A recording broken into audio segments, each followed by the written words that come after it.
복음으로 오직하라라는 제목으로 오늘 말씀을 나누도록 하겠습니다. 이제 곧 3.1절이 다가옵니다. 이제 민족을 위해서 애쓰셨던 그 독립운동가 한 분을 소개하려고 합니다.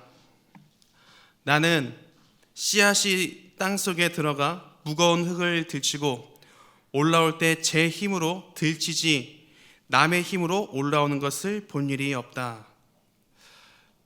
좀 생소하게 들리실 수는 있겠지만요, 독립운동가 남강 이승훈 선생님의 이야기입니다. 그는 가난한 집에서 태어났습니다. 어머니는 8개월 만에 세상을 떠나셨고, 그래서 할머니 손에 자랐습니다. 어려서부터 굉장히 총명해서 심부름 하나를 시키면 2-3가지 일을 했다고 합니다. 그래서 할머니가 이 아이가 굉장히 총명하니까 이제 어렸을 때부터 서당에 보내서 공부를 시켰습니다. 그런데 11살이 되던 해에 할머니와 그리고 아버지가 돌아가시는 시련을 겪게 됩니다. 이제 형과 둘만 남게 되었는데요, 도저히 이 어린 형제 둘이 어떻게 살아가겠습니까? 그래서 형은 머슴살이로 가고, 그리고 이 이승훈 선생은 유기공장에 들어가서 열심히 일을 했다고 합니다. 15살이 되던 해에 이제 유기그릇 보부상이 되어서 장사를 시작을 했고요. 그리고 24살 때 유기공장과 그리고 상점을 차려서 황해도에서 가장 큰 부자가 되었습니다. 그런데 청일 전쟁 때문에 이제 공장과 가게가 전부 다 이제 폐허가 되어버리고 마는데요. 그런데 그동안 쌓아왔었던 신용과 정직함으로 큰 부자한테 돈을 빌려서 다시 장사를 시작할 수 있게 되었습니다. 그렇게 열심히 일한 결과 5년 만에 이제 국제적인 무역 상인이 되었습니다. 그런데 그의 눈에는 점차적으로 쇠락하는 나라를 보면서 항상 마음이 무거웠다고 합니다. 그러던 어느 날 우리가 잘 알고 있는 도산 안창호 선생님의 연설을 듣고 나라의 미래를 위한 민족 교육 운동을 꿈꾸게 됩니다. 그래서 이후에 계속해서 장사를 해서 모은 돈으로 강명의숙과 오산학교를 세웁니다. 근데 특히 이 오산학교가 어떤 학교냐면 그러니까 독립운동가, 민족운동가를 양성하는 이제 그런 학교였습니다. 그런데 47살이 되던 해에 일본에게 나라를 빼앗기고 마는데요. 그런데 이분은 끝까지 국내에 남아서 교육과 독립에 일생을 바쳤습니다. 여러분, 왜 남강 이승훈 선생이 자신의 힘과 그리고 재산을 나라를 위해서 헌신했을까요? 그것은 아마도 나라를 지키고 후손들에게 살기 좋은 나라를 물려주고 싶은 그런 우직함이 있었기 때문이라고 생각을 합니다. 오늘 본문을 보면 독립운동가 이승훈 선생처럼 굉장히 우직했었던 주인공을 만날 수 있습니다. 그의 이름은 사도 바울인데요. 바울은 고린도 교회에 복음을 전하는데 참 많은 어려움이 있었습니다. 고린도 교인들이 거짓 교사들의 영향으로 바울과 대적했었기 때문이었습니다. 그래서 바울은 이 문제를 해결하기 위해서 고린도에 보내는 서신서를 작성을 합니다. 그리고 끊임없이 그들에게 복음을 전합니다. 그렇다면 이렇게 쉽지 않은 상황 속에서도 바울이 복음을 전할 수 있었던 이유가 무엇이었을까요? 오늘 본문에서 자세히 살펴보도록 하겠습니다. 첫 번째입니다. 복음은 바울에게 어떤 영향을 주었는가? 7절을 보면 바울이 자신이나 성도를 여러분 지금 어떤 단어로 표현하고 있죠? 질그릇이라고 표현하고 있습니다. 질그릇은 진흙으로 구워서 만든 그릇인데 윤기가 없습니다. 그래서 이렇게 딱 보기에도 이쁘지도 않고요, 주인이 쓰지 않으면 이제 쓸모가 없는 그런 그릇입니다. 바울은 질그릇이란 표현을 통해서 자신과 성도, 즉 인간을 연약한 존재로 생각했습니다. 왜냐하면 인간은 한계성이 있었기 때문이죠.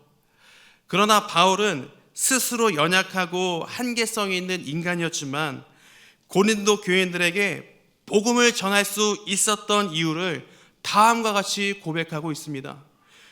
여러분 7절 전반부를 제가 다시 한번 읽어보도록 하겠습니다. 7절입니다. 우리가 이 보배를 질그릇에 가졌으니 아멘. 여러분 볼품없고 연약한 자신에게 지금 뭐가 있다고 고백하고 있습니까? 네, 보배가 있다고 고백하고 있어요. 여기서 보배라는 단어를 보면 보물이라는 뜻입니다. 그럼 여러분 바울한테 가장 큰 보물이 무엇이었습니까? 복음이었습니다. 바울도 연약한 인간이었지만 하나님의 위대한 복음이 있었기 때문에 어려움 속에서도 복음을 전할 수 있었다라는 이야기입니다. 그러면 복음이 바울의 삶에 어떤 영향을 주었을까요? 8절 전반부를 보면 이런 말씀이 있습니다. 사방으로 우겨쌈을 당하다. 제가 이 부분을 원문으로 찾아봤더니 이제 이런 뜻을 가지고 있습니다. 이게 어떤 뜻이냐면 과일의 즙을 짜기 위해서 짓누르다. 다시요. 과일의 즙을 짜기 위해서 짓누르다라는 뜻이 있습니다. 그런데 여러분, 우리 바울의 고백을 가만히 묵상해 보면 좋겠습니다. 지금 자신을 짓누르는 힘 앞에서 질그릇처럼 연약한 자신이 깨지지 않는다고 고백하고 있어요. 여러분, 그 이유가 무엇입니까? 보배가, 다시요, 복음이 자신의 안에 있었기 때문에 가능하다는 거예요. 따라서 복음은 바울에게 어떤 고난도 이길 수 있는 원동력이 되었습니다. 복음이 그의 삶에 끼친 영향을 오늘 본문 8절부터 9절까지 언급하고 있는데 정리하면 다음과 같습니다. 우겨쌈을 당해도 넘어지지 않는다. 답답한 일이 있어도 낙심하지 않는다. 박해받을지라도 버려지지 않는다. 거꾸려뜨림을 당할지라도 망하지 않는다. 아멘. 여러분, 바울이 복음을 통해 누렸던 이 놀라운 은혜가 우리에게도 동일한 역사가, 동일한 은혜가 일어나기를 주님의 이름으로 간절히 소망합니다. 그렇다면 두 번째입니다. 바울은 고난 뒤에 무엇을 바라보았는가? 여러분, 우리 10절 말씀을 다 함께 읽어보도록 하겠습니다. 10절입니다. 우리가 항상 예수의 죽음을 몸에 짊어짐은 예수의 생명이 또한 우리의 몸에 나타나게 하려 함이라. 아멘. 여러분, 이 10절에서 죽음이라는 단어를 조금 더 자세히 살펴보겠습니다. 이 죽음이라는 단어는 원문으로 죽는 과정이라는 뜻입니다. 어떤 뜻이요? 죽는 과정. 성도가 신앙을 지켜나갈 때 예수 그리스도의 죽음과 같은 고난의 과정, 다시 고난의 시간이 있다라는 이야기예요. 그런데 이 10절 중반부를 보면 죽음과 같은 고난을 통해서 뭐가 나타나냐면 예수의 생명이 우리의 몸에 나타난다라고 이야기하고 있습니다. 여러분, 이게 어떤 의미인지 조금 더 자세히 살펴보겠습니다. 여러분, 10절을 보시면 이제 두 절로 나눌 수가 있어요. 자, 전반절은 성도에게 예수의 고난이 있다. 그리고 다른 후반절은 예수의 생명이 우리 몸에 있다. 이렇게 둘로 쪼갤 수가 있습니다. 그러면 고난과 생명을 이어주는 것이 무엇인지 알면 우리가 10절의 말씀이 어떤 내용인지 이해할 수 있을 것 같습니다. 자, 그럼 여러분, 예수님께서 고난을 넘어서 어떻게 생명을 다시 찾으셨죠? 예수님이 어떻게 다시 생명을 찾으셨죠?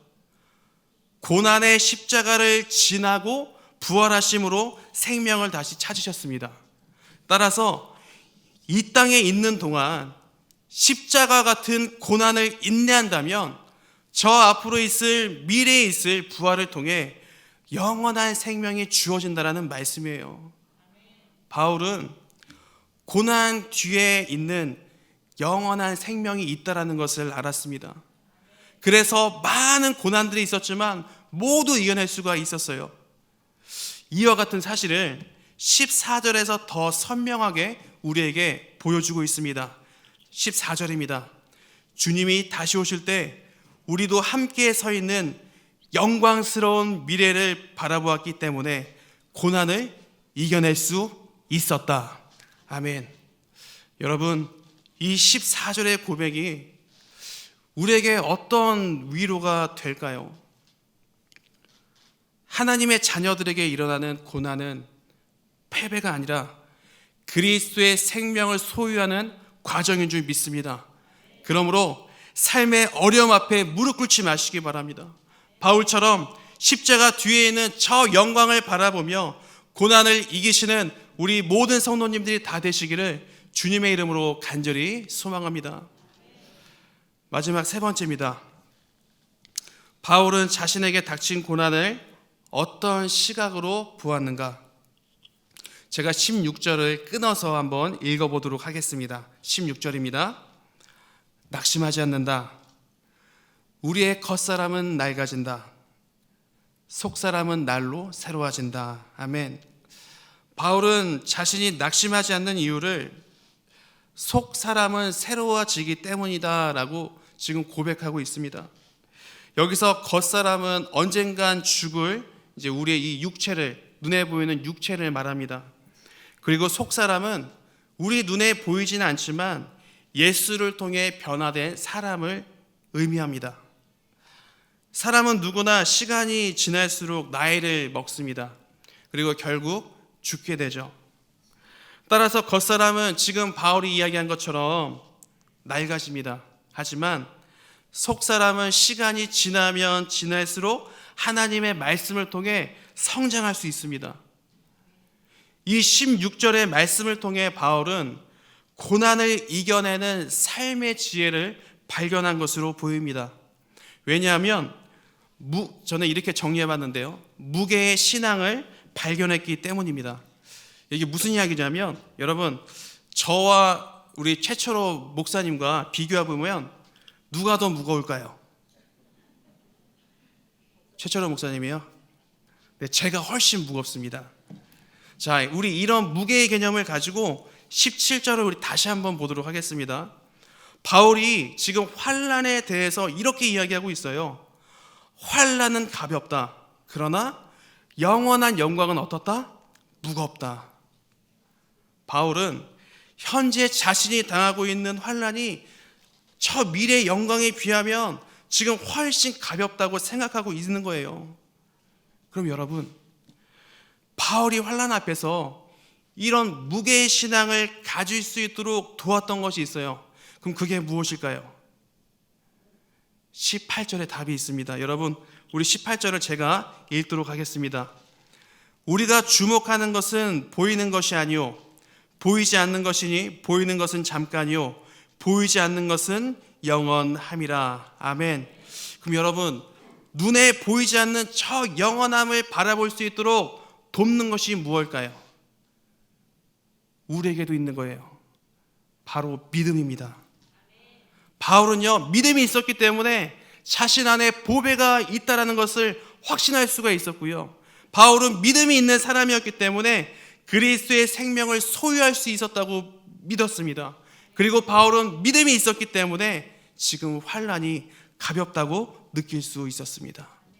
여러분, 그러므로 바울이 모든 환난을 이길 수 있었던 가장 큰 이유는 그가 바로 믿음의 사람이었기 때문입니다. 그렇다면 우리가 오늘 본문을 가지고 어떻게 살아가야 될까요? 최근 경제 사정이 말도 못할 정도로 어려운 것 같습니다. 중산층이 사라지는 추세고, 그리고 파산하는 사람들이 계속해서 늘어나고 있고, 뉴스를 보면 가슴 아픈 극단적인 결단을 내리는 그런 가족들도 끊임없이 들리고 있습니다. 그리고 청년들은 졸업을 해도 일자리도 없고요. 그리고 간신히 취업을 해도 20대 때 명예퇴직을 당하는 그런 세상을 살아가고 있습니다. 이렇게 숨쉬기 팍팍한 세상에서 행복한 고물상의 저자 이철환 작가가 겪은 이야기가 우리의 마음을 참 따뜻하게 하는 것 같습니다. 제가 짧은 편지의 내용을 잠깐 읽어드리겠습니다. 자신의 결혼식장에 절친한 친구가 오지 않아 기다리고 있었습니다. 그런데 아기를 등에 업은 친구의 아내가 대신 참석하여 눈물을 글썽이면서 축의금 13,000원과 편지 한 통을 건네주었습니다. 친구야, 나 대신 아내가 간다. 가난한 내 아내의 눈동자에 내 모습도 함께 담아 보낸다. 하루를 벌어야지 하루를 먹고 사는 리어카 사과 장사가 이 좋은 날 너와 함께 할 수 없음을 용서해다오. 사과를 팔지 않으면 아기가 오늘 밤 분유를 굶어야 한다. 어제는 아침부터 밤 12시까지 사과를 팔았다. 온종일 추위와 싸운 돈이 13,000원이다. 친구야, 하지만 슬프지 않다. 나 지금 눈물을 글썽이며 이 편지를 쓰고 있지만 마음만은 너무나 기쁘다. 아내 손에 사과 한 봉지를 들려보낸다. 신혼여행 가서 먹어라 친구야. 이 좋은 날 너와 함께 할 수 없음을 아파해다오. 나는 언제나 너와 함께 있다. 너의 친구가. 저는 처음에 이 편지를 읽을 때 좀 눈물이 났습니다. 왜냐하면 하루하루 고생하며 우리 살아가는 성도님들, 그리고